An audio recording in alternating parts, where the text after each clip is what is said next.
Everything was going good, but then one day. This was the last line of Amrit's diary.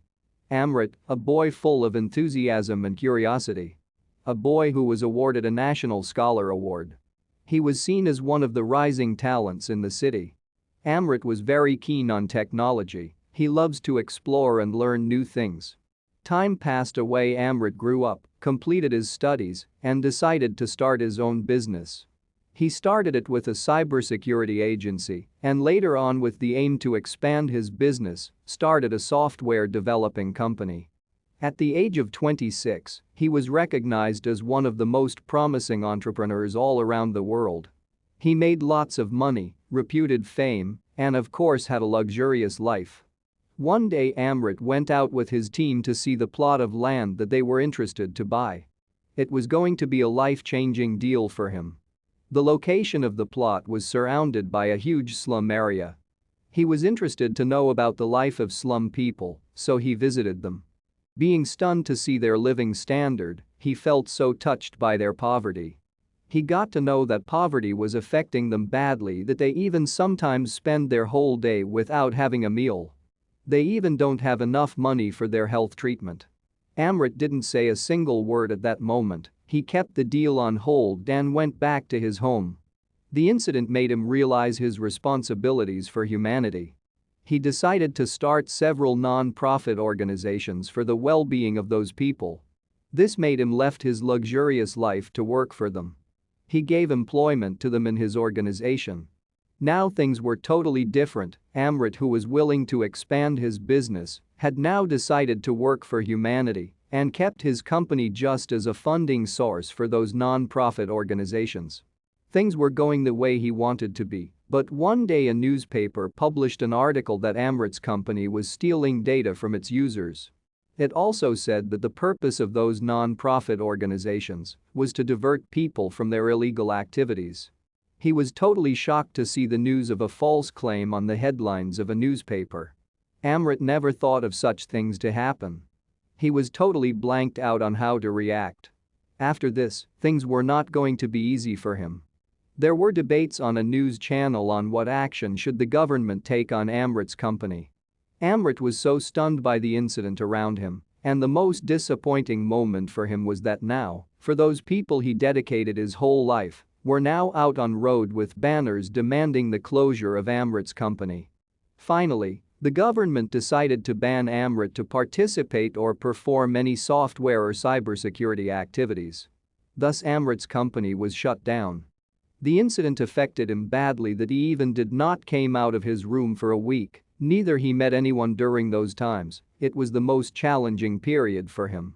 One day Amrit decided to shut down all the non-profit organizations and had made his mind to settle abroad and start a new life. After a few days, Amrit went out for a walk in the city, and that was when he saw a beautiful hermitage of a saint. The hermitage's beauty attracted Amrit to visit it. He went inside and met the saint of that hermitage. He praised the saint for perfectly maintaining that beautiful place. The saint replied, "I don't bother about your praising, I made this beautiful place with my heart." After a few minutes of conversation, Amrit asked the saint that why that incident happened to him. "I never had any bad intentions. I never tried to cheat them. I trusted those people and was expecting the same trust from them, but they disappointed me. I had decided to leave all this and settle abroad to have a better life," said Amrit. He asked the saint that why it happened to him only. After listening, the saint smiled and said, "Before I could answer you, just go and pluck some fruits from those trees, I am quite hungry." Amrit was not happy to see the saint's response, but still, he went and plucked some mangoes. When he came back, the saint asked, "Are you okay?"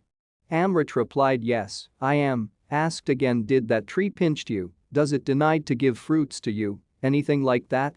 Amrit replied, "No, how it can do that?" Saint smiled and said, "That's what life is. This is the universal law of nature, a law that we humans had forgotten. The tree never expects that someone will give it something for the exchange of fruits or using its wood. Nature had taught us that love is unconditional. There should not be any expectations, as all problems are due to expectations only." Nature only wants you to maintain it for your benefit only. If we do something with the expectation to get something in return, then it's a selfish nature. The best thing that the Almighty had ever created is love. We should love something or someone, but expecting the same is not love, it is attachment. We love them, but we shouldn't expect to get it back. If we started expecting, then the universal law of love will not exist anymore. It will become exchange of emotions. Everyone should apply the same law to their work, they should simply start loving it. After saying all this, the saint asked, "Is there anything you want to ask now?" Amrit replied, "No, I got my answers, I will stay here only and will start everything from a new manner." Amrit started a new textile business that failed, he again started a grocery business that too failed, he was facing failures every moment, but he didn't lose his dedication, he was determined to work for his dream. Moral of the story: sometimes, nothing but our own expectations let us down in our life. In this story, we learned that even after being emotionally down, Amrit was able to rise again. We just need to be in true guidance during such situations. Thanks for watching. Please like, share and subscribe our channel for more interesting stories.